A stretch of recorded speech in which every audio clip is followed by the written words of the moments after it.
Boa noite de novo, meu nome é Ed René. Oh, legal. E eu estou me recuperando de lerdeza. Lerdeza, porque eu fui muito tardio para entender o que queria dizer celebrando a recuperação. E porque eu não entendia, eu confesso que eu fiz um esforço muito grande assim para gostar desse nome. É porque eu não entendia. E porque eu não entendia o nome, e eu não entendia o que estava envolvido nesse nome, e não entendia, portanto, a lógica embutida no processo do nome, eu também fiz muita força para gostar desse tal de celebrando a recuperação. Demorou para que eu admitisse que o CR era uma coisa legal. Porque eu comecei com muito pé atrás. Primeiro que é uma coisa que vem de gringo, da Califórnia. Já vem com os pacotes, já tinha essa dificuldade. Segundo que o conceito não me agradava. E a dinâmica disso que nós acabamos de fazer, eu sou o Ed. Oi, Ed. Estou me recuperando de tal coisa. Eu também não gostava. Porque eu achava assim, pequeno demais. Não que eu esteja ou estivesse diminuindo o potencial de sofrimento que está presente em cada área de recuperação. Não que eu estivesse desconsiderando a realidade, a autenticidade da dor de quem está engajado numa área de recuperação, isto é, eu nunca tratei ninguém como se fosse uma personagem de mimimi. Eu acho que cada área de recuperação traz consigo um potencial de sofrimento. Cada pessoa engajada numa área de recuperação está, sim, curtindo uma dor, mas, apesar disso, eu achava, assim, pequeno. Até que um dia, eu não sei porquê, nem como, ou teve a ocasião, eu me lembro perfeitamente o dia, a hora, o lugar que estava acontecendo. Eu falei para a Roseni, Roseni, eu nunca te falei isso, mas eu não gosto desse nome celebrando a recuperação. Ela falou, porque você não gosta. Eu expliquei porque eu não gostava, ela falou, não, você não entendeu. Eu falei, então me explica. E eu percebi que eu tinha demorado muito para fazer essa pergunta e para ter dito que eu não gostava. E agradeci muito pelo fato de ser esclarecido.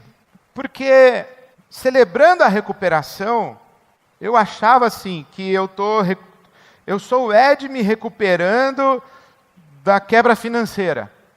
Eu sou o Ed me recuperando da minha compulsão sexual. Eu sou o Ed me recuperando do meu hábito de mentir.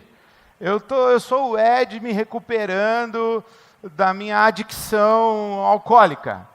Mas não é disso que a gente está se recuperando. E aí eu vou passar o resto da vida no CR, cada hora pulando de área, como se eu me recuperasse dessa coisa. Ok, já resolvi, agora vou outra coisa. Já resolvi, agora vou para outra coisa. Eu saio de um grupo de apoio, vou para outro grupo de apoio, vou para outro grupo de apoio, vou para outro grupo de apoio. Como se a vida fosse compartimentalizada dessa maneira, como se você pudesse resolver uma coisa de cada vez na sua vida, como se você soubesse de fato que o grande problema da sua vida é que você mente, porque na verdade, cada área de recuperação nossa é apenas um sintoma do grande problema que nós temos. E o que acontece com você e o que acontece comigo é que, dependendo da área onde nós experimentamos maior conflito, maior dor, maior sofrimento, maiores perdas, nós tratamos daquela área. Aí quando ela se acomoda um pouquinho, a gente consegue controlar e tal, a gente pula para outra área. Aí a gente pula para outra área. Aí tem recaída, volta para a área anterior. E assim a gente vai cuidando de sintoma. Um sintoma de cada vez. E o sintoma da vez Mas a vida não é assim. Nós não podemos compartimentalizar áreas de recuperação. Nós não temos apenas 7 áreas de recuperação. E se você falar assim, Ed, eu tenho umas 28 áreas de recuperação. O outro vai falar assim, eu tenho 37.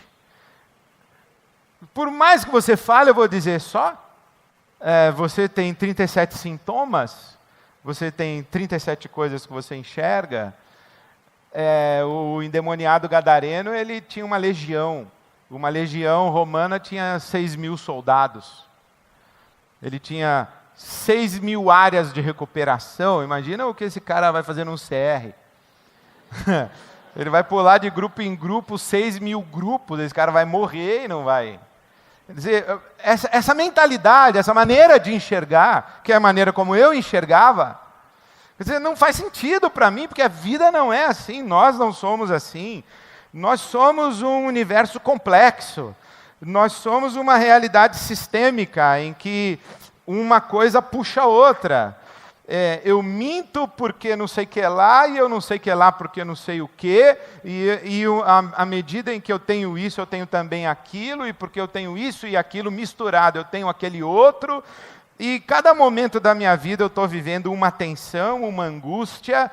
No meu ambiente de trabalho eu tenho determinadas áreas vulneráveis, no meu ambiente familiar eu tenho outras, e na minha relação com a minha filha eu tenho umas, com o meu filho eu tenho outras, com a minha mulher eu tenho outras, com a minha mãe eu tenho outras, com a minha irmã eu tenho outras, com os meus amigos eu tenho outras, com a minha avó eu tenho outra, com o meu tio eu tenho outra, como pastor eu tenho outra, como pastor aqui na Ibabe eu tenho...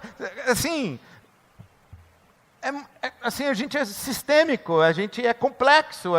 Então, na verdade, nós deveríamos nos levantar aqui, todos nós, assim, eu sou o Ed, estou me recuperando de ser pecador.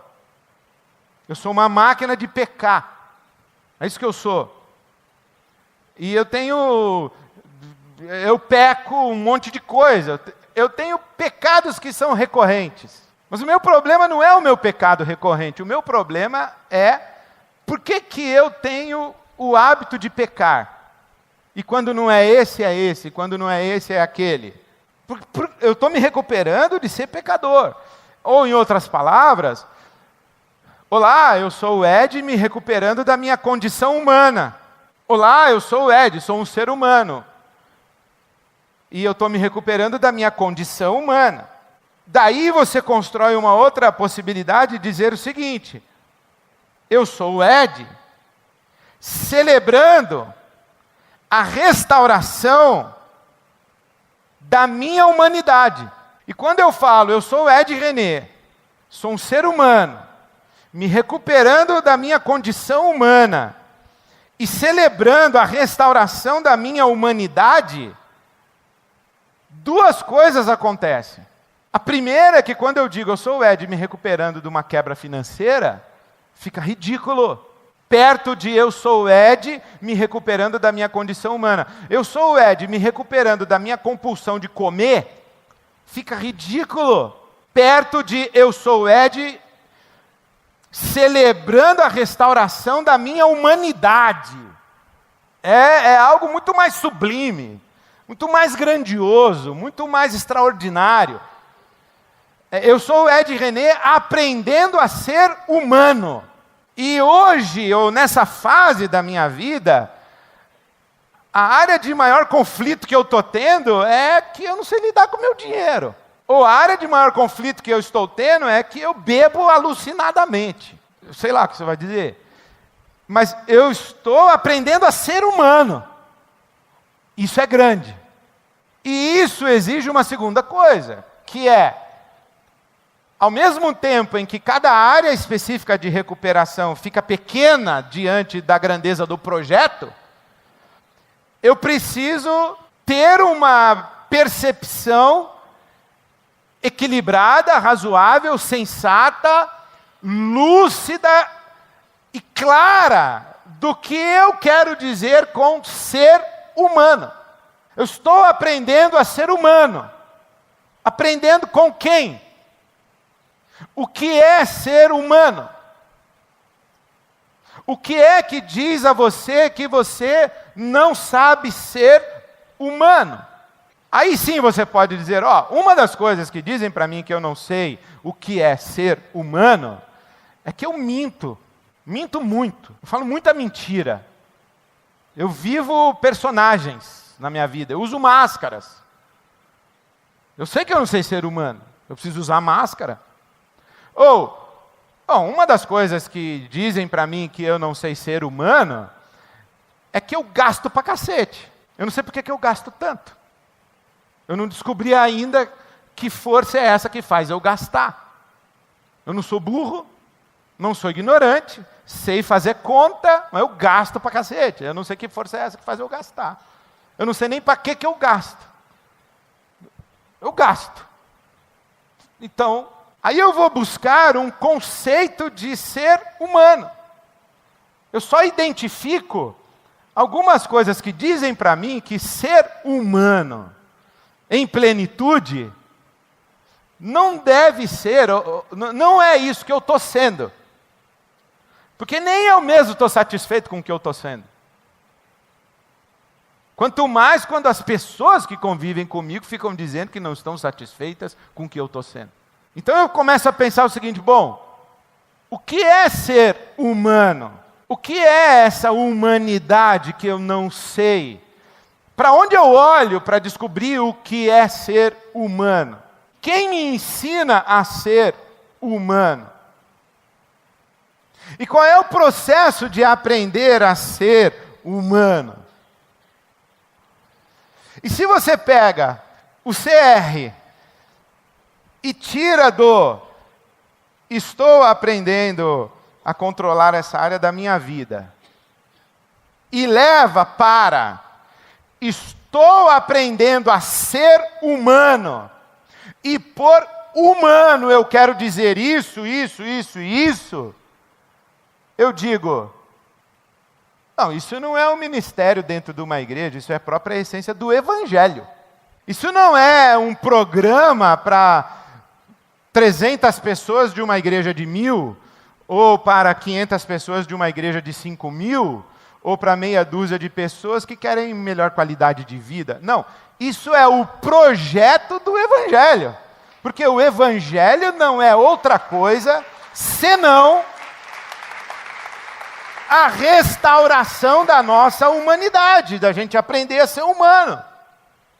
Quer dizer, o CR, portanto, ele ganha uma perspectiva que é qual?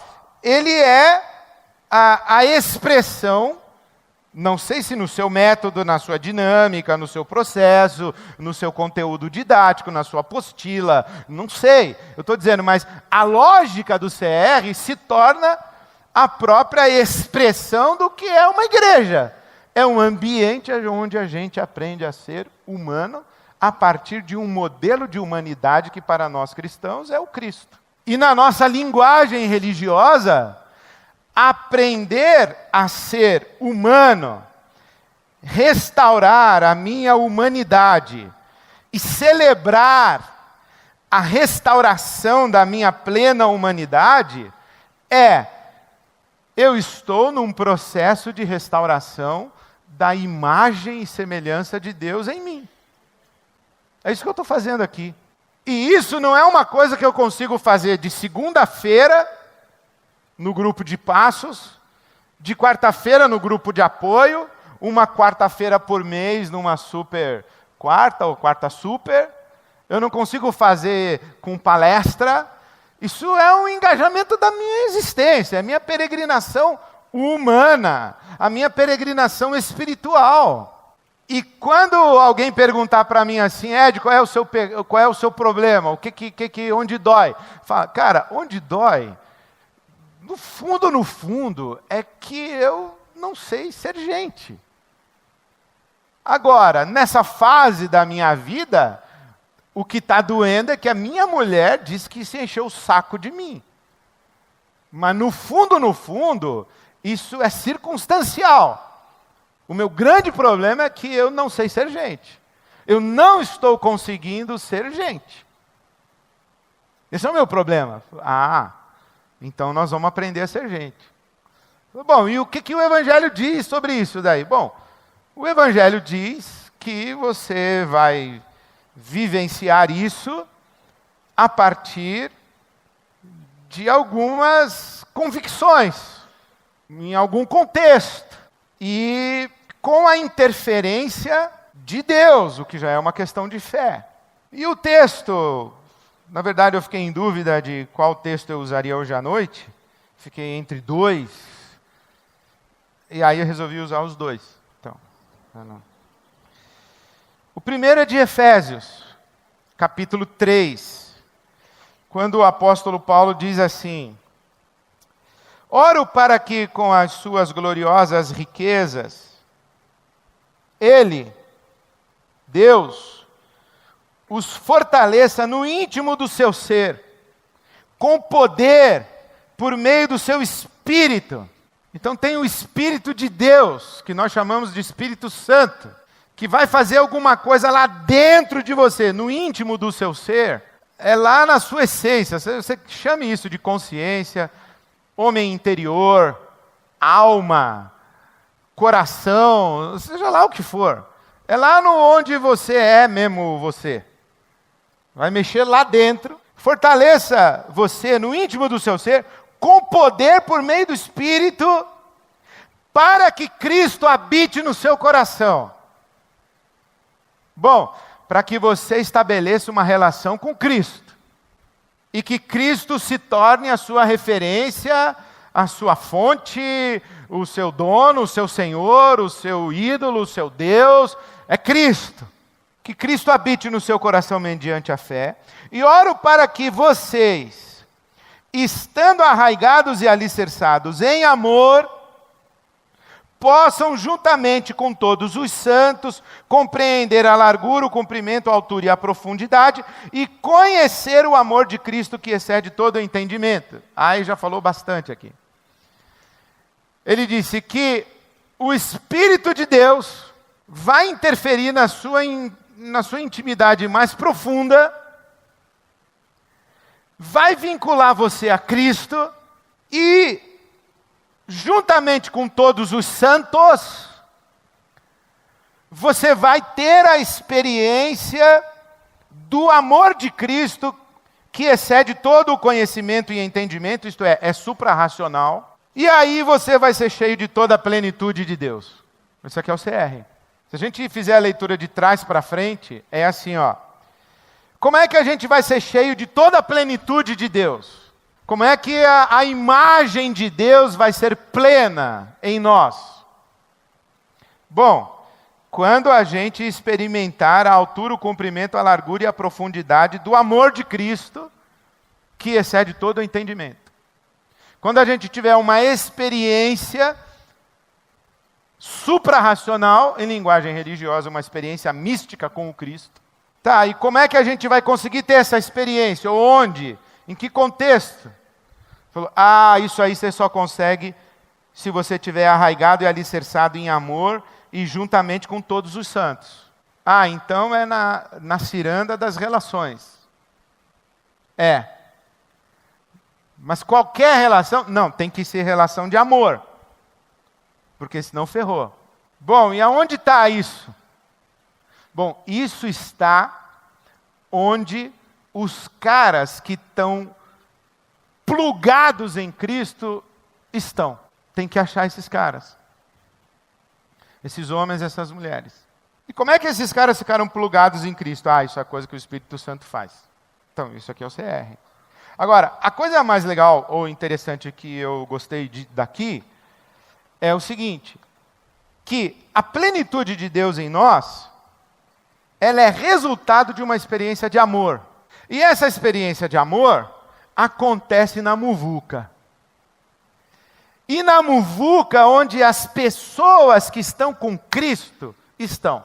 Porque é na muvuca onde você é tocado e tocada por alguém que te toca com amor puro, com o amor do Cristo. Porque essa restauração da nossa humanidade, que é tal suprarracional, é a experiência do amor, ela é uma possibilidade que só existe no contexto de amar e ser amado, de relações verdadeiras e puras. Ah, vai ser difícil, hein? Vai ser. E é porque é tão difícil que a gente fica fazendo programinha com 5 passos, apostila, não sei o que e tal. E aí vamos. Para ver se no meio dos 5 passos, da apostila, no meio de uma quarta-feira que tem uma palestra, ou de um grupo de apoio que não sei o quê, nessa muvuca aí, alguém ama você. Aí quando você começa a acreditar que tem alguém que ama você, você fala assim, tá de sacanagem, não é verdade.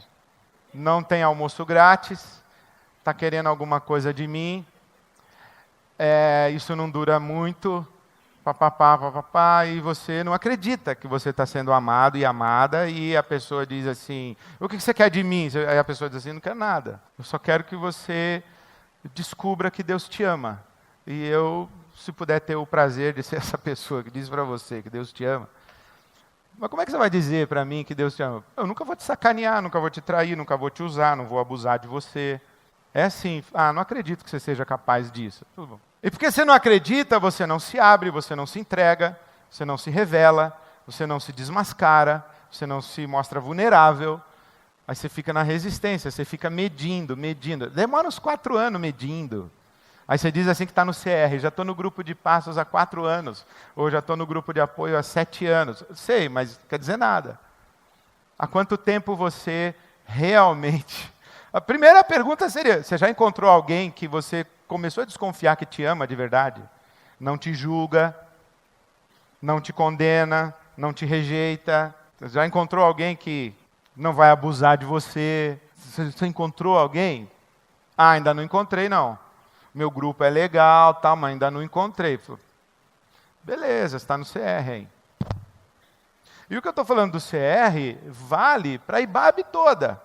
O cara entra e sai aqui domingo, quebra o pau no estacionamento, porque eu não entendo, meu.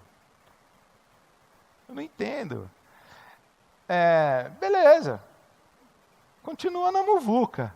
Só que no meio da muvuca, dessa confusão toda, tem uns caras que Cristo habita neles. Tem umas mulheres que Cristo habita nessas mulheres. Alguns homens que Cristo habita nesses caras. Como é que Cristo foi habitar nele? Cara, isso é o Espírito Santo que fez esse negócio. Diz ele que foi no dia que o coral cantou não sei o que lá, ou que ele leu o livro tal, ou que ele ouviu o sermão tal, ou que ele recebeu uma visita no hospital, ou que alguém levou uma cesta básica na casa dele. Diz ele lá que foi nesse dia. Mas eu não sei, foi o Espírito Santo que plugou ele com Cristo e Cristo nele. E a partir dali, ele se tornou uma pessoa diferente. Ele não consegue mais sacanear os outros. E ele experimentou o amor. E aí, nesse contágio, esse amor vai passando. E quando a gente experimenta o amor, a gente descobre uma coisa que a gente não sabia e sempre duvidou. É que a gente é digno de ser amado. E de que o amor é uma experiência possível. Porque a maioria de nós, ou eu diria, acho que todos nós, que somos estragados, ser humano avariado, nós fomos avariados por pessoas. Quem nos avariou? Foi meu pai, foi minha mãe, foi meu irmão mais velho, foi meu ex-marido, minha ex-mulher, foi minha sogra, meu sogro, foi sei lá quem. O gerente do banco, foi meu chefe, foi meu patrão, foi aquela professora do ginásio, foram os meus amigos que fizeram bullying comigo, foi o cara que me abusou na escola, foi o padre que me abusou na igreja, o pastor que me sacaneou, etc. Alguém ferrou você, e machucou você, e feriu você. E a pior coisa da gente ser um ser humano avariado é a gente achar que tem culpa pelo fato de alguém ter ferrado com a gente, que é o que a gente merecia mesmo. E que depois que a gente merecia mesmo, e já estava avariado, A gente fez tanta merda na vida que a gente hoje merece se ferrar mesmo. E não acredita mais que alguém seja capaz de nos amar e nos aceitar, e muito menos acredita que Deus vai querer alguma coisa com a gente. É por isso que a gente se submete a maus tratos. E por isso que a gente desenvolve mecanismos, conscientes e inconscientes, de maus tratos. A gente se maltrata, se sabota, se submete a maus tratos, a gente tolera maus tratos. Porque a gente está avariado, e seres humanos avariados, eles merecem mesmo ser tratados como objetos quebrados, como coisas não tão valiosas. Só que, de repente, a gente tem uma experiência que diz, opa, eu não sou isso. E quando a gente descobre o amor e é amado, acontece uma coisa muito louca na vida da gente, que a gente passa a se amar. E a gente que não penteava o cabelo, passa a pentear. Não tomava banho, passa a tomar banho. A gente que se submetia a determinada relação, a gente não se submete mais. Ó, você não pode falar comigo mais assim. Você falou durante tantos anos, mas você não pode falar comigo mais assim. Eu não sou isso que você está dizendo que eu sou. Eu não posso ser tratado dessa maneira que você me trata.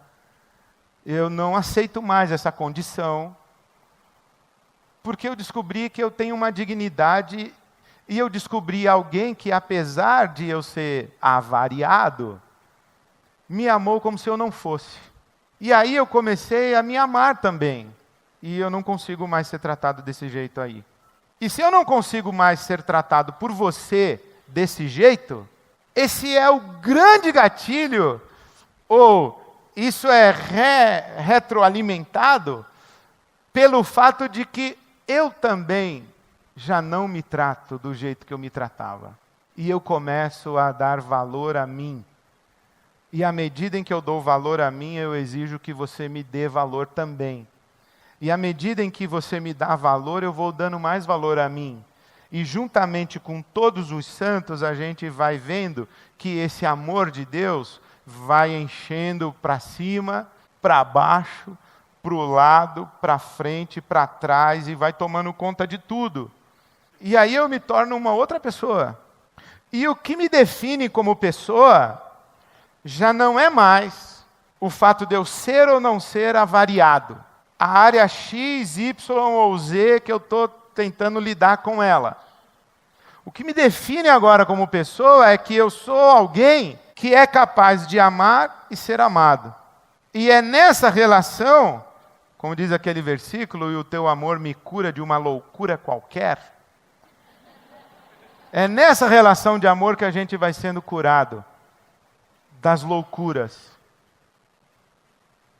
A gente vai se dando valor porque alguém nos deu valor. A gente vai... E aquelas coisas que a gente fazia para sabotar a gente mesmo, a gente já não faz mais. E aquelas coisas que tinham um poder destrutivo, autodestrutivo, deletério na nossa vida, a gente diz assim, pô, eu não quero mais isso. E quando eu digo eu não quero mais isso, eu não preciso mais disso, eu começo também a dizer assim, eu tenho repulsa disso. Elas vão perdendo a sua força e o seu poder, e daqui a pouco elas se dissolvem. Bom, mas a gente de vez em quando volta para o esgoto. Beleza, a gente volta para o esgoto, só que o esgoto já não tem aquele prazer, assim, ele não dá aquele prazer que dava. E mesmo quando não dava prazer, era masoquismo mesmo, era autopunição, você, no mesmo instante que está no esgoto, você tem uma autoconsciência de ridículo que você ganha força para sair do esgoto. Você não fica muito tempo mais no esgoto. E isso me leva para o segundo texto, que é o texto de Jesus falando em Mateus capítulo 5, Sermão do Monte, onde ele diz assim, vocês ouviram o que foi dito, ame o seu próximo e odeie o seu inimigo. Mas eu lhes digo, amem os seus inimigos, orem por aqueles que os perseguem, para que vocês venham a ser filhos de seu Pai que está nos céus, porque Ele faz raiar o seu sol sobre bons e maus, e derrama chuva sobre justos e injustos. Se vocês amarem aqueles que os amam, que recompensa vocês receberão? Até os pecadores mais sacanas fazem isso. E se saudarem apenas os seus irmãos, o que estarão fazendo demais? Até os caras que não conhecem a Deus fazem isso também. Portanto, sejam perfeitos, como perfeito é o Pai Celestial de vocês. E nós que temos a cabeça grega, nós pensamos em perfeição como o contrário de ter defeito, né? O que é o perfeito? É o que não tem defeito. E nós trazemos isso para a nossa vida no critério moral. Por exemplo, o cara que gasta muito, você acha que ele é perfeito? Vive endividado.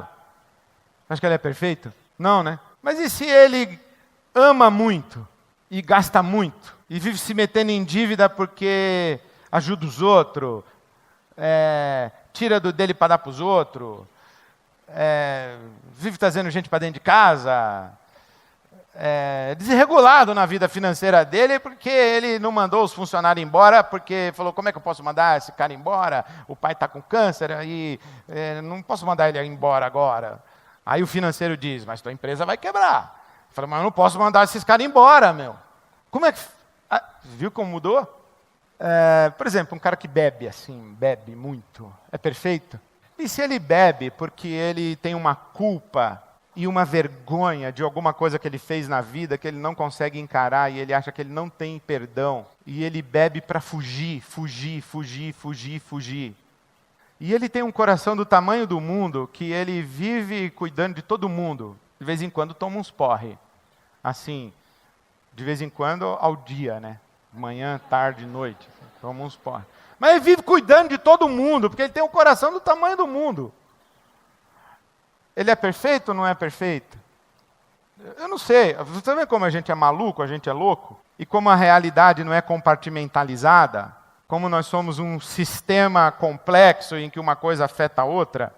Está tudo misturado. E aí eu entendi que nesse texto de Mateus 5, Jesus não está falando de perfectibilidade moral, não ter defeito moral. Ele está falando de amar como Deus ama. E como é que Deus ama?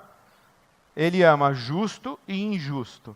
Faz chover sobre justos e injustos, sobre bons e maus. Então seja perfeito como seu Pai é perfeito. E o que é ser perfeito como Deus é perfeito? É amar do jeito que Deus ama. E o que é amar do jeito que Deus ama? Amar sem usar régua moral. Isso aqui é amar do jeito que Deus ama. Isso que é ser perfeito. E é nesse ambiente de amor onde não existe régua moral, em que ninguém é julgado, condenado, rejeitado, banido, expulso, deletado, é que o poder destrutivo que a gente tem, ou que contamina a nossa vida e que a gente vai se autopunindo, se sabotando, é nesse ambiente de amor que esse poder destrutivo vai perdendo a sua força, porque tem um outro poder que começa a agir em nós, e é o poder do Espírito Santo. É o poder do amor, do espírito de amor. Mas a gente tem que ficar no meio dos justos e dos injustos, dos burros, dos inteligentes, dos gordos, dos magros, dos altos, dos baixos, dos pretos, dos brancos, dos corintianos, dos palmeirenses. A gente tem que ficar na muvuca. Por quê? Porque é na muvuca que você recebe de alguém que já caminhou mais do que você e você dá para alguém que caminhou menos que você. É que você levanta quem caiu, alguém te levanta quando você cair, e assim vai. E a gente não vê mais um sujeito mau caráter, bababá. A gente vê o quê? A gente vê uma pessoa avariada, batendo pino, biela, sei lá como é que é tal. Está mal a situação. Bom, mas se ela não for acolhida, incluída no ambiente do amor, para onde ela vai? E qual é a possibilidade de cura, de restauração? E aonde ela vai aprender que existe um outro jeito de ser gente diferente desse jeito aqui? Onde ela vai ouvir histórias de pessoas que já foram desse jeito e hoje não são mais? Ou já não são mais tão desse jeito, já deram uma garibada. Então, assim, tem duas maneiras como você pode olhar o CR. Pode olhar o CR como um programa. Tem os grupos, tem segunda-feira, quarta-feira, quarta, não sei o quê, tem os voluntários, tem os líderes, tem co-líder, tem não sei o que lá, tem o espaço certo e tudo mais. Aí você vai e fala, pô, esse negócio está chato, o meu grupo é chato. Ou você pode olhar o CR como um grande ambiente de amor, onde juntamente com todos os santos, nós vamos experimentando a altura, a largura, a profundidade do amor de Cristo, que vai nos enchendo e nos curando, à medida que no meio dessa muvuca, as pessoas que estão ligadas com Cristo vão nos tocando e nos amando, e aí a gente vai aprendendo a ser humano, e a imagem de Deus vai sendo refletida em nós. Bom, e os pecados que eu cometo? Bom, os pecados que eu cometo nessa altura do campeonato, eles são a coisa menos importante, porque mudou a minha chave. Eu não sou mais a pessoa da autocomiseração, eu não sou a vítima e não sou mais o cafajeste. Eu sou alguém tocado. Agora eu ambiciono outra vida, outro jeito de ser gente. Eu estou em outro caminho, eu tenho uma outra força que atua também em mim. Os pecados que eu cometo, daqui a pouco eles vão perdendo força, porque eu estou numa caminhada aqui. Você pode olhar o CR assim também. E eu oro a Deus que você olhe o CR como um grande ambiente da experiência do amor, onde nós podemos ser tocados por pessoas e tocados por elas é Cristo nos tocando. E isso vai nos curando e daqui a pouco a gente que era avariado, cafajeste, mau caráter, não sei o quê, a vítima, que não sei o que lá, papapá, que somos todos nós, daqui a pouco a gente está tocando pessoas e as pessoas começam a dizer, você me tocou diferente, eu vi Cristo na sua vida. Aí você fala assim, na minha? Tem certeza? Aí você começa a acreditar mesmo que esse negócio de Cristo é realmente verdade. E daqui a pouco você se apropria disso de uma tal maneira que a sua grande ambição passa a ser essa. Agora, isso pode durar uma vida. Eu conheço gente que isso acontece no instalar de dedos e conheço gente que demora uma vida. Com as nossas sombras e com as nossas áreas de recuperação, a gente vai lidar com elas.